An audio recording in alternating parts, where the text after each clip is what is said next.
Let's discuss anomalous expansion of water. देखो, anomalous expansion of water क्या होता है। आपने हमेशा पढ़ा होगा कि किसी भी चीज़ को अगर आप एक्सपेंड करोगे, जैसे मेटल को अगर आप एक्सपेंड करोगे, मतलब टेम्परेचर अगर आप इसका बढ़ा रहे हो तो ये एक्सपेंड करता है, इसकी लेंथ में चेंज आता है, मतलब इंक्रीज होती है लेंथ। टेम्परेचर बढ़ाने पर लेंथ इंक्रीज होगी और टेम्परेचर कम करने पर ये कॉन्ट्रैक्ट होता है। ठीक है, लेकिन पानी के साथ थोड़ा सा विचित्र बिहेवियर देखा जाता है। उसमें यह होता है कि जब आप 0 डिग्री से 4 डिग्री तक टेम्परेचर इंक्रीज करोगे, 0 से 4 डिग्री हम टेम्परेचर बढ़ा रहे हैं ना, तो उसमें एक्सपेंशन होना चाहिए था, लेकिन पानी में ऐसा नहीं होता है। आप देखो ग्राफ यहाँ पर 0 से 4 डिग्री पर वॉल्यूम इसकी कम हो रही है, यानी कि इसका जो आयतन है वो डिक्रीज कर रहा है, इसकी वॉल्यूम कम कर रही है। मिनिमम वैल्यू जो होगी वॉल्यूम की वो रहेगी 4 डिग्री सेंटीग्रेड पर। 4 डिग्री सेंटीग्रेड पर, ये ध्यान रखना, जीके का क्वेश्चन है और फिजिक्स का भी। और अगर डेंसिटी की बात करें तो density equal to mass upon volume होता है ना, तो जो वॉल्यूम के साथ होगा डेंसिटी का ठीक उससे उल्टा होगा। तो आप ये देखो कि 0 से 4 डिग्री सेंटीग्रेड पर इसकी जो डेंसिटी है वो इंक्रीज कर रही है और मैक्सिमम डेंसिटी रहती है इसकी 4 डिग्री सेंटीग्रेड पर, और मिनिमम वॉल्यूम कब रहेगी 4 डिग्री सेंटीग्रेड पर। हाँ, उसके बाद में एक्सपेंशन होता है, जब आप टेम्परेचर बढ़ा रहे हो 4 डिग्री के बाद, तब उसमें एक्सपेंशन होगा, तब वो नॉर्मल हर किसी की तरह बिहेव करेगी। इसी को हम बोलते हैं anomalous expansion of water.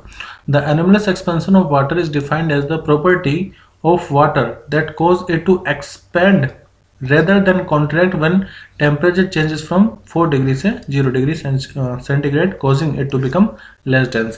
देखो, आपको पता होगा कि जो आइस होती है वो पानी से उसकी डेंसिटी कम होती है, तभी आप देखो पानी में जब भी आप आइस क्यूब डालो, आप डालते होंगे जब यूज करते होंगे, तो जो बर्फ होगी वो ऊपर आ जाती है, बर्फ की जो आइस क्यूब होगी, क्योंकि वो लेस डेंस होती है। तो आप देखो लेस डेंसिटी, जैसे टेम्परेचर 4 से कम हो रहा है तो डेंसिटी डिक्रीज हो रही है ना, इसीलिए कहा जाता है कि डेंसिटी आइस की कम होती है डेंसिटी ऑफ वाटर से।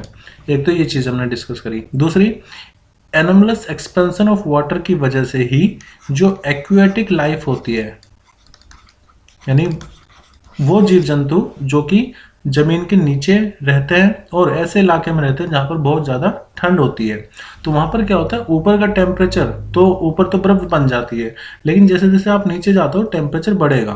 तो ये भी एनोमलस एक्सपेंशन ऑफ वाटर की वजह से ही एक्वेटिक लाइफ प्रॉपरली चल पाती है। तो ये था एनोमलस एक्सपेंशन ऑफ वाटर। ध्यान क्या क्या रखना है कि मिनिमम वॉल्यूम किस टेम्परेचर पर रहती है 4 डिग्री सेंटीग्रेड पर, और मैक्सिमम डेंसिटी किस टेम्परेचर पर रहती है 4 डिग्री सेंटीग्रेड पर, और इसकी एप्लीकेशन एक्वेटिक लाइफ पॉसिबल हो पाती है इसी की वजह से। और जो आइस में स्केटिंग की जाती है वो भी इसी के प्रॉपर्टी के बिहाफ पर की जाती है, आइस स्केटिंग। अब क्वेश्चन डिस्कस कर लेते हैं। क्वेश्चन है, in anomalous expansion of water at what temperature the density of water is maximum. तो मैंने आपको बताया था किस टेम्परेचर पर डेंसिटी मैक्सिमम रहेगी 4 डिग्री सेंटीग्रेड पर।